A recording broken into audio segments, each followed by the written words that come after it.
Bastien avait souvent l'impression de courir après quelque chose d'invisible.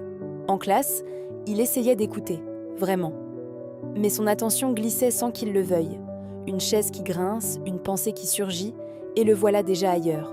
On lui répétait qu'il était distrait, qu'il devait faire plus d'efforts. Pourtant, Bastien en faisait des efforts. Simplement, il ne suffisait pas toujours. Au quotidien, tout semblait plus compliqué. Commencer ses devoirs lui demandait une énergie immense. Les finir relevait presque de l'exploit. Il oubliait, s'éparpillait, passait d'une chose à l'autre sans comprendre pourquoi. Et peu à peu, il commençait à douter de lui. Bastien vivait avec un TDAH, un trouble du déficit de l'attention avec ou sans hyperactivité. Son cerveau fonctionnait différemment. Il avait du mal à filtrer les distractions, à organiser ses idées, à rester concentré sur une tâche. Ce n'était ni un choix, ni de la paresse. Mais le plus difficile n'était pas toujours le trouble lui-même. C'était le regard des autres.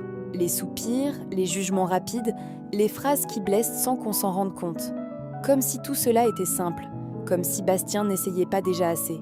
Un jour, quelqu'un a pris le temps de lui expliquer, de mettre des mots sur ce qu'il vivait, de lui donner des outils et surtout de lui faire comprendre qu'il n'était pas moins capable, juste différent. Et ça a tout changé. Si tu te reconnais dans Bastien, n'oublie pas, tu n'es pas seul. Tes difficultés sont réelles, même si elles ne se voient pas toujours. Et tu mérites qu'on te comprenne avec patience, respect et bienveillance.